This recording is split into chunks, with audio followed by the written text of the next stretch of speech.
Be me, Nova. Work as a marketing coordinator. Always been the type to call out workplace microaggressions and casual sexism, constantly educating co-workers about gender dynamics and systemic oppression. Have this really annoying habit of turning every conversation into a teachable moment about patriarchy.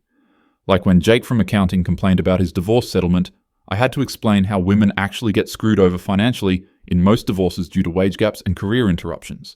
Or when my boss mentioned hiring preferences, I'd launch into detailed explanations about unconscious bias and glass ceilings. People started avoiding the break room when I was there. But whatever, someone has to speak truth to power.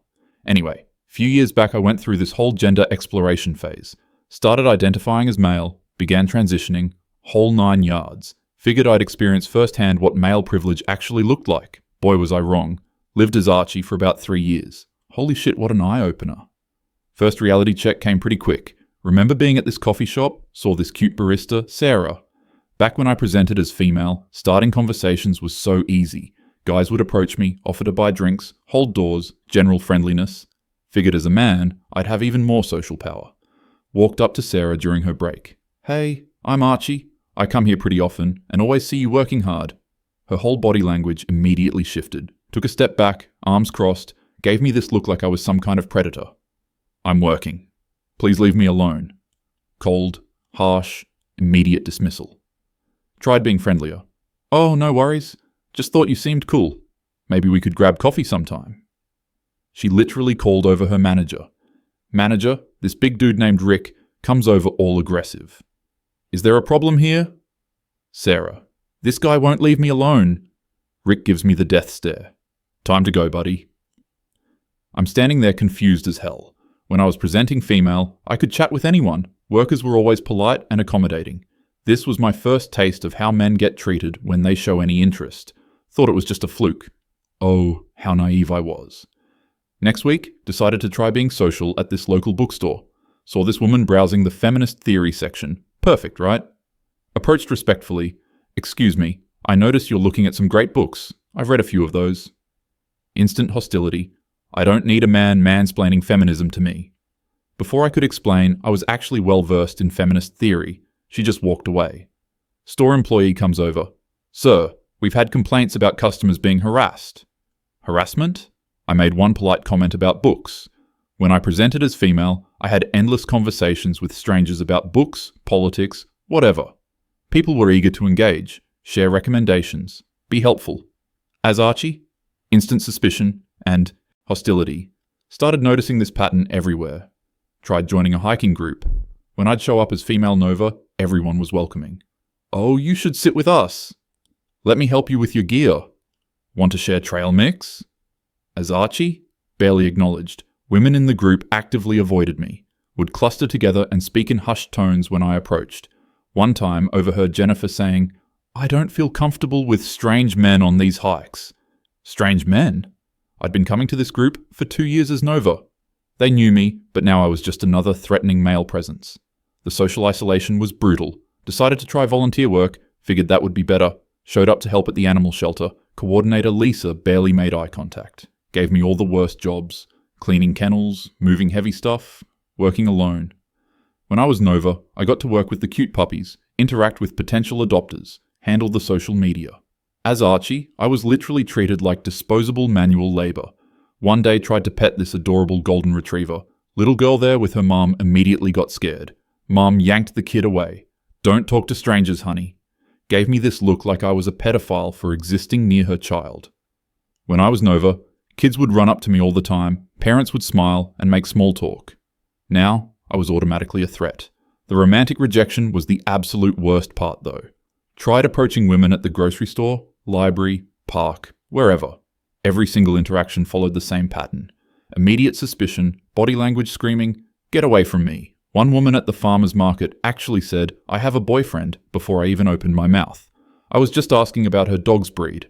Another time at the gym, complimented Emma on her form during squats. She immediately went to the front desk to complain. Got called into the manager's office about inappropriate behavior. Inappropriate? I said nice form, the same comment I'd given and received countless times as Nova. When I was female, men would approach me constantly. Sure, some were awkward or pushy, but most were just trying to make conversation. I'd always lectured them about respecting women's space and reading social cues. Turns out when you're male, there are no acceptable social cues. Everything is interpreted as threatening or predatory. Tried being extra careful, extra respectful. Would approach women in broad daylight, public spaces, keep respectful distance. Didn't matter. The rejection was swift, harsh, and often humiliating. At the library, asked Rebecca if she'd like to get coffee sometime. She loudly said, "No, I don't date creeps who approach women in public." Entire reading area turned to stare at me. Felt like a criminal for attempting normal human interaction. When I was Nova, getting asked out was flattering even when I said no. Guys would approach nervously, hopefully, and I'd politely decline. They'd usually say, "No worries, have a great day," and move on. But when I was doing the approaching as Archie, the responses were brutal. "Ooh, no.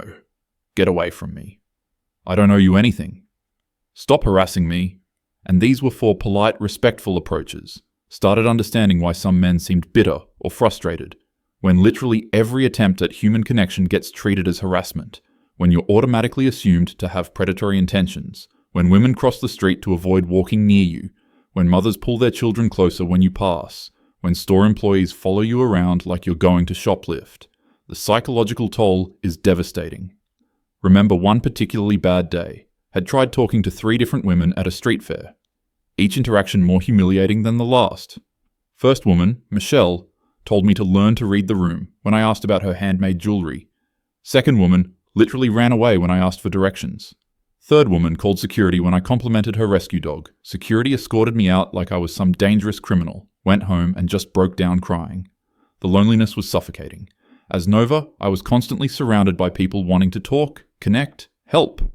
As Archie, I felt like a leper. Every social interaction was a minefield. Started avoiding public spaces, stopped trying to meet people. The depression was real. Began understanding male suicide rates in a way I never had before. When society treats your very existence as threatening. When every attempt at connection is rebuffed with hostility. When you're invisible unless you're being perceived as a problem. Started going to this diner regularly, just to have some human interaction. Waitress Debbie was professional but distant, never the warm, chatty service I got as Nova. One day she was training a new girl, Amy. Overheard Debbie saying, "Watch out for the guys who come in alone, they're usually trouble." I was sitting right there, eating my eggs Benedict, reading a book, bothering nobody, but I was automatically categorized as trouble for existing while male. Tried dating through friends, figured that would be safer. My friend Kate set me up with her co-worker Jessica, showed up to the coffee meetup. Jessica took one look at me and immediately seemed uncomfortable. Kept checking her phone, giving one-word answers. Cut the date short after 20 minutes. "This isn't going to work out. You seem nice, but I'm not feeling it." Later found out from Kate that Jessica said I seemed too intense and kind of desperate. Desperate? I'd barely said anything. Just tried to make normal conversation about work, hobbies, travel. Same conversations that flowed easily when I was Nova. But as Archie, my mere presence radiated desperation somehow. Started realizing how differently women interpreted male behavior. When I was Nova talking to men, I saw nervousness as endearing, effort as flattering, persistence as romantic, but experiencing it from the other side. That same nervousness read as creepy, effort read as trying too hard. Any follow-up contact read as stalking. The double standards were staggering. Remember this one interaction at a bookstore cafe. Spent an hour reading, noticed this woman Sarah at the next table. She kept glancing over, seemed friendly. When I was Nova, these glances were invitations to chat, so I approached respectfully. "Excuse me, I noticed you reading Toni Morrison. Have you read her other work?" Immediate ice-cold response. "I'm trying to read. Please leave me alone." But those glances, I wasn't imagining them, realized that as Archie, I was completely misreading social cues. What felt like interest was probably just casual looking around, but women never had to learn to read these microscopic differences. They could approach anyone without being labeled threatening. Tried adjusting my approach, being even more careful. Would only talk to women who spoke to me first. Even then, conversations would die quickly. This woman, Elena, at the gym, started chatting about workout routines. Seemed friendly, we talked for 10 minutes about different exercises. I thought we had a connection, asked if she'd like to grab a protein smoothie. "Oh, I was just being polite. I'm not interested in anything like that." The humiliation was constant. Even when women initiated conversation, showing romantic interest was still inappropriate. But as Nova, when men I'd chatted with asked me out, it seemed natural, expected even, started understanding why men developed elaborate strategies and pickup techniques. Not because they were naturally manipulative, but because straightforward, honest approaches were met with hostility. When normal human behavior gets labeled as harassment. When politeness is interpreted as deception. When showing interest makes you a predator, people adapt by becoming more indirect, more calculated, which then gets labeled as manipulation, vicious cycle. The workplace dynamics were eye-opening too. As Nova, I could interrupt, speak over people, show emotion freely, was seen as passionate and engaged. As Archie, any interruption was mansplaining. Showing emotion was unstable. Speaking up was dominating the conversation. Had to completely change my communication style. Speak less, defer more, constantly apologize. Even then, still got labeled as taking up too much space. During meetings, if I agreed with a female colleague, I was patronizing. If I disagreed, I was invalidating women's voices. There was literally no winning. Remember this presentation I gave about marketing strategies? Afterward, my coworker Diana said I was mansplaining basic concepts. The exact same presentation I'd given as Nova was praised as insightful. Realized that the content didn't matter. My gender determined how everything was interpreted. Started documenting these experiences. Figured I'd write about it when I transitioned back. Show other feminists what male experience was really like. Boy, was I wrong about that too. When I eventually transitioned back to Nova, tried sharing these insights with my feminist friends. Thought they'd be fascinated by this unique perspective. Instead, got complete dismissal. That's not real discrimination, just uncomfortable social situations. Men created these problems themselves through centuries of predatory behavior. You're centering male experiences in feminist spaces. That's just what accountability looks like. Tried explaining the psychological impact, the constant rejection, isolation, assumption of bad intentions. Women have dealt with worse for millennia. At least you weren't afraid of being raped or murdered. Male loneliness is not women's responsibility to fix. Technically true, but missing the point entirely. Wasn't asking women to fix anything. Just wanted acknowledgement that men face unique struggles too. That the narrative of universal male privilege was incomplete. But bringing up male suffering was automatically labeled as misogyny. My friend Janet actually accused me of internalizing patriarchal propaganda. Janet, who I'd known for 5 years, who'd seen me advocate for women's rights countless times. Apparently experiencing male rejection firsthand made me a gender traitor. Tried sharing with my coworker Lisa, explained how differently I was treated in identical situations. Well, yeah, women have to be cautious because of male violence. When I pointed out that I was the same person, same intentions, just different presentation. It's not about you personally, it's about patterns of behavior. But those patterns meant every individual man got prejudged, treated as guilty until proven innocent. And proof of innocence was nearly impossible to establish, because any attempt to demonstrate good intentions was itself seen as manipulation. Tried explaining this catch-22 to my friend Morgan. If men don't like being seen as threats, they should call out other men's bad behavior. Women can't tell the difference between good and bad men, so we have to be careful with all of them. Asked how men were supposed to meet people or form connections under these conditions. That's not women's problem to solve. Circular logic everywhere. Men are responsible for fixing male behavior, but individual men can't prove they're different. And expressing frustration about this dynamic is itself proof of problematic attitudes. No winning scenario. Started questioning everything I'd believed about gender dynamics. Not the existence of sexism against women, that was obviously real, but the idea that patriarchy only benefited men. That male privilege was universal and unqualified.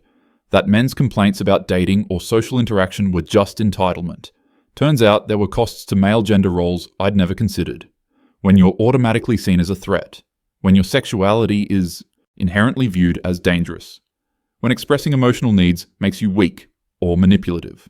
When economic pressure falls entirely on your shoulders. When asking for help is seen as failure. These weren't privileges. They were burdens that came with whatever advantages male status provided. But suggesting this in feminist spaces was like speaking heresy. Remember trying to bring this up at a work diversity meeting. We were discussing ways to make the workplace more inclusive. I suggested that men might also benefit from emotional support and connection. Dead silence. Then Patricia from HR said, "This meeting is about addressing discrimination, not men's feelings." Feelings? I was talking about social isolation and psychological health. but male emotional needs were automatically dismissed as frivolous, even though male suicide rates suggested otherwise. Tried a different approach, focused on specific policy suggestions. Maybe networking events could include structured activities to help with organic conversation. Maybe we could train people on how to give constructive feedback instead of harsh rejection. Maybe we could acknowledge that social skills aren't equally distributed. We're not going to teach men how to be better at bothering women. Bothering women? I was talking about basic human connection. Realized that any male struggle was automatically reframed as an attack on women. Male loneliness became entitlement to women's attention. Male social difficulty became failure to respect boundaries. Male emotional needs became emotional labor demands. There was no acceptable way to discuss male suffering without being labeled misogynistic. Even my own lived experience was invalidated. You only experienced that for 3 years. Try being a woman your whole life.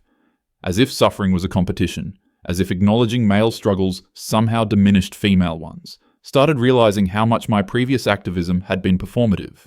I'd lectured men about their privilege without understanding their actual experiences, assumed that gender dynamics was zero-sum, that anything benefiting men must hurt women. But my time as Archie showed me that wasn't true. Men and women both faced unique challenges, both deserved empathy and support. But suggesting this made me a both sides feminist. Apparently believing in genuine equality instead of female supremacy was controversial. Tried having this conversation with my friend Rachel. Explained how my perspective had evolved. You sound like one of those men's rights activists now. Men's rights activists? For suggesting that men's emotional needs matter? You're falling into anti-feminist talking points. Anti-feminist? For sharing my own lived experience? Realized that my feminist friend group had become an echo chamber. Any dissent from orthodox positions was immediately dismissed. Nuance was seen as betrayal. Complexity was labeled as internalized oppression. Started feeling isolated in a different way. As Archie, I was isolated because society treated me as a threat. As Nova again, I was isolated because my feminist community treated my experiences as heresy. Couldn't share what I'd learned without being accused of gender treason. Couldn't advocate for a more nuanced understanding of gender dynamics. Couldn't suggest that maybe, just maybe, both men and women deserved compassion. The irony was crushing. I'd spent years lecturing people about empathy and understanding, but when I tried to extend that empathy to male experiences, suddenly, empathy was problematic. Suddenly understanding was dangerous. Suddenly my own community turned against me. Realized that a lot of feminist discourse wasn't actually about equality. It was about maintaining a narrative where women were pure victims and men were pure oppressors. Any evidence contradicting that narrative was suppressed. Any complexity was flattened into simple, good versus evil stories. Any suggestion that men might also suffer was treated as misogynist propaganda. But I'd lived it, felt the crushing weight of constant rejection, experienced the isolation of being automatically classified as dangerous, witnessed the double standards and circular logic firsthand. My feminist friends could dismiss academic studies about male suicide or social isolation. They could claim those statistics were misleading or irrelevant, but they couldn't dismiss my personal testimony. Except they did. Turns out, lived experience only mattered when it supported the approved narrative. When it challenged that narrative, it became internalized oppression, or false consciousness, or patriarchal manipulation. My own perceptions were invalidated by people who claimed to believe women, unless those women said something inconvenient. Started understanding why some people became disillusioned with feminist spaces. It wasn't necessarily because they hated women or opposed equality, it was because they'd experienced the movement's blindness to male suffering, its refusal to acknowledge complexity, its tendency to silence dissent through character assassination. My friend Alex, who'd left our activist group years earlier, suddenly made sense. At the time, I'd assumed he was just fragile and couldn't handle having his privilege challenged. Now I realized he'd probably tried to share his own experiences, tried to add nuance to our discussions, and been labeled a misogynist for his trouble. The movement I'd dedicated years to had a massive blind spot, could analyze power dynamics in incredible detail, could identify subtle forms of bias and discrimination, but completely ignored the ways traditional gender roles hurt men too, completely dismissed male emotional needs as illegitimate, completely refused to acknowledge that constant rejection and social isolation were real problems. Not because these things didn't matter, but because acknowledging them might complicate the narrative, might suggest that gender dynamics were more complex than oppressor versus oppressed, might require actually caring about men's well-being, and that was apparently unthinkable. Here I am now, still believing in equality, still supporting women's rights, but with a much more complicated understanding of gender dynamics. Knowing that men face brutal rejection and social isolation that most women never experience. Knowing that expressing this knowledge makes me a traitor to my own movement. Knowing that the people I once considered allies will dismiss my lived experience, because it doesn't fit their ideology. The most frustrating part is that none of this had to be zero-sum. We could acknowledge male suffering without minimizing female suffering. We could work to help isolated men without reducing support for women. We could create more nuanced understanding of gender roles that recognized everyone's humanity. But that would require admitting that feminist analysis was incomplete. That male privilege came with costs. That women also participated in harmful gender dynamics. That solutions needed to consider everyone's experiences. Apparently that level of intellectual honesty was too much to ask. So here I am, caught between worlds, too feminist for men's rights spaces, too sympathetic to male experiences for feminist spaces, knowing things I can't unsee, having experienced realities I can't unknow, understanding that gender dynamics are messier and more complicated than anyone wants to admit, and that sometimes the people who claim to care about truth and justice care more about maintaining their worldview than confronting inconvenient facts. Anyway, that's my story. Probably makes me sound like a terrible person to both sides, but living as Archie for 3 years taught me things that years of feminist theory couldn't. Showed me that empathy and understanding shouldn't be conditional, that complexity and nuance are more valuable than simple narratives, that maybe, just maybe, we could build a better world if we actually listened to everyone's experiences, instead of dismissing the ones that don't fit our preconceptions. Revolutionary concept, I know.